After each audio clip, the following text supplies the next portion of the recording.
Eto na nga mga chong, marami tayong Gilas updates. Gilas Pilipinas kay Soto, idodomina ang buong Asia. Jamie Malonzo nagsalita na matapos ang pangbubugbog sa kanya sa BGC. Ito nga si Jamie Malonzo mga chong ay absent sa huling laro ng Gilas ngayong FIBA Asia Cup qualifiers kontra Chinese Taipei. At ang dahilan ay nabugbog nga ito sa isang restaurant sa BGC. Kinumpirma na nga rin mismo ni Jamie Malonzo ang pagkakasangkot nito sa insidenteng nangyari. Ayon naman kay PBA Commissioner Willie Marshall ay nakausap na nga daw niya si Jamie Malonzo matapos mag-viral ang video. Ano nga ba ang sinabi ni Jamie Malonzo kay Kume Marshall? Tutukan natin si Kume Marshall sa report ni Ruben Terrado ng Spin.ph.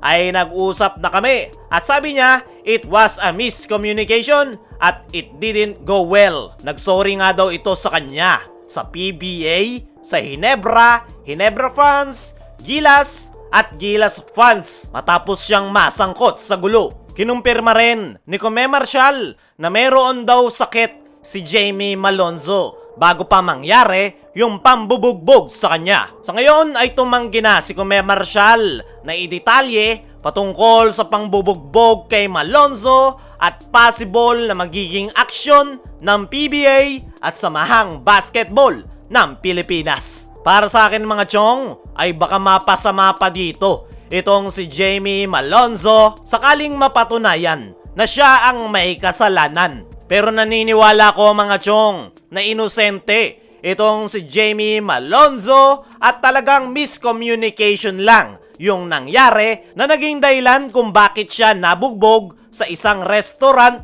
sa BGC. At tingnan na lang natin ang mangyayari sa mga susunod na mga araw. Dumako naman tayo dito sa kabilang balita. Gilas Pilipinas kay Soto, idodomina ang buong Asia. Matapos mass sweep ng ating national team ang first window ng 2025 FIBA Asia Cup qualifiers ay sapat na nga raw ang nakita nitong si Coach Tim Cone sa ating national team, lalong-lalo na dito sa batang prospect na si Kai Soto. Tutukan natin si Coach Tim sa report ni John Ballesteros ng One Sports. Ay sinabi nga ni Coach Tim na kumpiyansa ito na madodomina ni Kai Soto ang buong Asia. Kapag nalagay lang daw ito sa tamang pwesto, ay kayang-kaya daw idomina ni Kai Soto ang buong Asia. At yan nga yung ginawa ni Coach Tim Cone sa nasabing big man dahil sa nakalipas na laro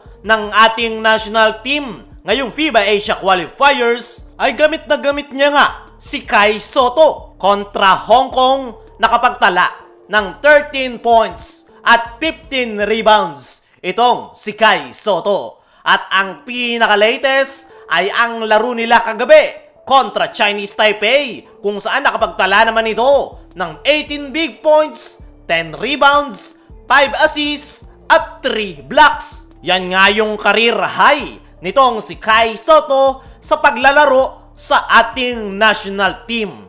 At talagang nag-e-enjoy si Kai Soto dahil si Coach Tim Cone ang head coach ng ating national team. Nabanggit nga ni Kai sa kanyang latest interview na malaki nga daw yung tiwalang ibinibigay sa kanya ni Coach Tim Cone. At dahil nga daw sa tiwalang ibinibigay sa kanya ay mataas nga daw ang kanyang kumpiyansa, kaya maganda yung kanyang naging performance these past few games ng ating national team. Binanggit nga rin ni Kai Soto na kakaiba daw talaga si Coach Tim Cone. Merong sistema at may magandang programa sa Gilas. Isang malaking sampal nga yan sa former head coach ng ating national team na si Coach Chot Reyes. Dahil noong si Chot Reyes ang humawak noon sa ating national team ay lugmok nga ang Gilas Pilipinas. Kahit yung may hinang team sa Asia ay tinatalo tayo dahil sa kanyang napakabulok na sistema na dribble drive hanggang mamatay. Hindi rin marunong gumamit ng player si Chot Reyes. Mas paborito niya pang gamitin yung Ravena Brothers at ang ginawa lang kay Kai Sotto ay taga-screen at binangko sa bench. At dyan nga nagsimulang bumagsak yung kumpiyansa noon ni Kai Sotto. Pero dahil si Coach Tim Cone na ang permanenteng head coach ng Gilas Pilipinas, ay unti-unting bumabalik yung sigla nitong si Kai Sotto. Binibigyan nga siya ng kumpiyansa ni Coach Tim at ipinupwesto ito kung saan siya dapat naglalarong posisyon. Hindi nga lang siya taga-screen sa sistema ni Coach Tim dahil malaki nga yung role ni Kai Sotto dahil sa triangle offense. At yan nga yung wino-workout ngayon ni Coach Tim Cone kay Kai Sotto at nakikitaan niya nga ito ng malaking potensyal. Kaya naman, nabanggit ni Coach Tim na kumpiyansa siya na in the near future ay si Kai Sotto ang magdodomina sa buong Asia. Dagdag pa nga ni Coach Tim na ang kailangan nga raw sunod na gawin ni Kai Sotto ay maging European level and NBA level. At umaasa nga daw sila na maaabot yan ni Kai Sotto. Para sa akin mga chong, ay tama yung suggestion ni Coach Tim na abutin ni Kai Sotto ang European level dahil dyan nga nababagay yung kanyang skill set dahil maraming ang mauhusay na European big man. At yan ang kailangan ni Kai Sotto para makapasok sa NBA.